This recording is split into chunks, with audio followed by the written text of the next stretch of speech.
faire de l'économie de la connaissance. Pour une raison très simple, qui est que, comme la connerie, la connaissance est infinie. Et ça change tout quand vous y réfléchissez bien, parce que les matières premières ne sont pas infinies. Mais la connaissance est infinie.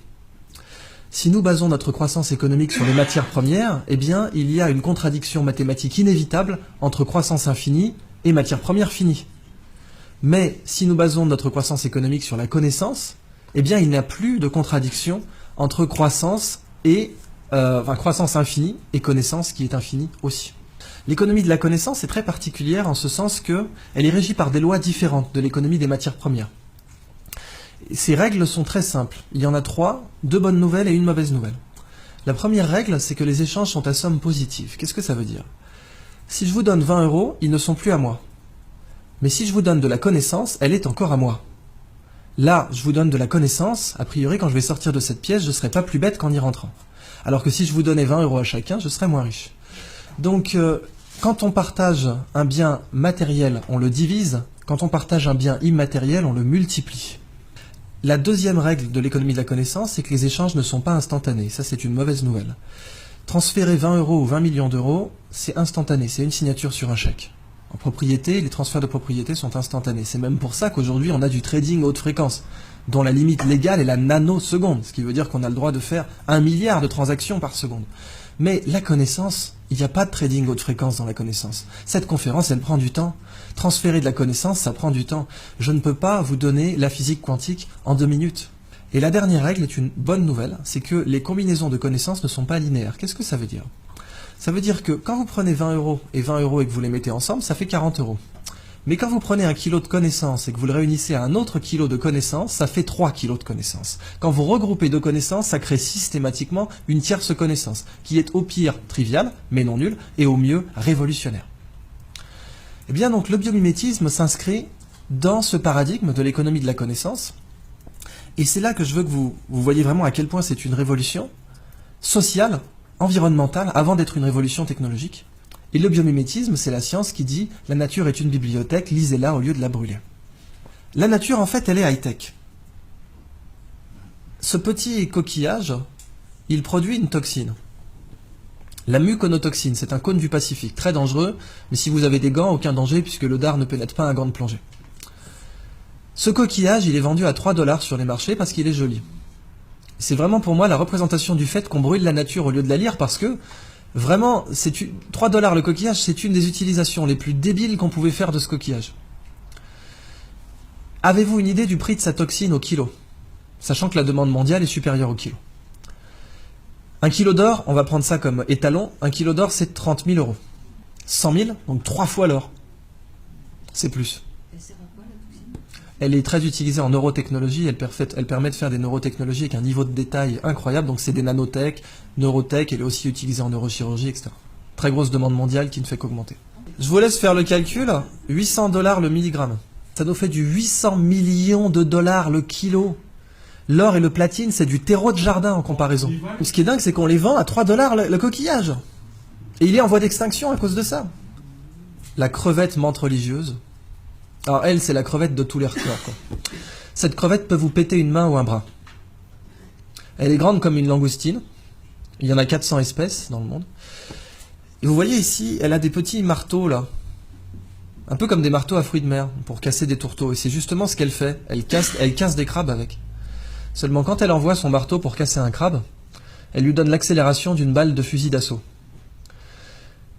Si nous, on était capable d'envoyer une balle de baseball à 1/10 de cette accélération, on la mettrait sur orbite. Ce marteau casse évidemment un aquarium blindé, puisqu'il a l'énergie cinétique, il aura la vélocité finale d'une balle de fusil, mais il a une masse supérieure. Évidemment, si vous l'arrachez, il repousse, parce qu'après tout, pourquoi pas. Cette crevette, quand elle envoie son marteau, il se forme des étincelles sous l'eau. Ça va tellement vite que vous avez des étincelles. Et ces étincelles, on les a mesurées à 22 000 Kelvin, c'est la température à la surface du Soleil. Quand cette crevette envoie ses marteaux, il se forme une bulle d'air autour, qui s'appelle une bulle de supercavitation. La supercavitation a été étudiée au départ par l'armée russe pour faire des torpilles qui peuvent aller à plus de 150 km/h sous l'eau.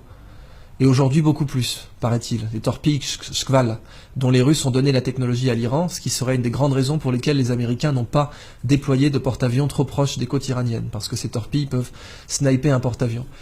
Les Chinois prétendent, avec la technologie de supercavitation, avoir mis au point un sous-marin qui pourrait faire 500 nœuds sous l'eau, en se déplaçant dans une bulle d'air. Et la supercavitation aujourd'hui, le meilleur modèle d'étude que vous avez, c'est cette crevette. Mais c'est pas fini. Cette crevette, ses yeux, parce qu'après tout, si la nature est une bibliothèque, chaque espèce est un livre entier. Moi, je vous ai parlé que du chapitre marteau, mais je peux vous parler du chapitre yeux. Les yeux des chiens ont 2 types de cônes différents pour reconnaître les couleurs. 2 types de cônes. Nous en avons 3. Les chiens sont donc des daltoniens par rapport à nous. Cette crevette en a 16. Ça veut donc dire que nous sommes un tiers d'un tiers de daltoniens par rapport à elle. Elle est très colorée, mais la couleur que nous on voit, ce n'est rien par rapport à celle qu'elle voit. 16 cônes. Les Américains se sont inspirés de ses yeux pour concevoir une caméra qui permet de détecter rapidement les cellules cancéreuses dans les biopsies. C'est une caméra bio-inspirée tirée des yeux de cette crevette. Et les yeux de cette crevette possèdent l'écran solaire le plus efficace connu de l'homme. Les mycosporine-like aminoacides, qui sont des écrans solaires naturels, produits par les espèces pélagiques. Ces écrans solaires sont très intéressants commercialement parce que nos écrans solaires sont des perturbateurs endocriniens pour les coraux. Et quand on se baigne avec de la crème solaire, eh bien, on détruit les coraux. Si on avait ces écrans solaires, on serait mieux protégé et on ne détruirait pas les coraux. Dans le biomimétisme, un écosystème inexploité, c'est comme une nappe pétrolière. Sauf que, quand vous l'exploitez, vous ne le détruisez pas. Vous prenez le livre, vous en faites une photocopie et vous le remettez en rayon. Et en plus, il y a beaucoup plus d'argent à faire comme ça. Donc c'est juste plus rationnel de faire comme ça. Alors voilà donc la fin de ma présentation sur le biomimétisme. Je vous donne simplement un épilogue pour vous parler de la Blue Economy, qui est l'application du biomimétisme à l'industrie. Et la Blue Economy, c'est une 3e histoire que je ne développerai pas, mais dont je vous donne simplement l'incipit, qui est imaginer un monde sans déchets. Imaginez un monde où la prochaine fois que vous verrez un déchet, il faudra emmener vos enfants au musée. Regarde maman, une canette de crocs. C'est fou ça. Ce monde, on sait qu'il n'existe pas aujourd'hui. En fait, il existe, c'est la nature. Quand les feuilles tombent des arbres, on n'organise pas un système de ramassage.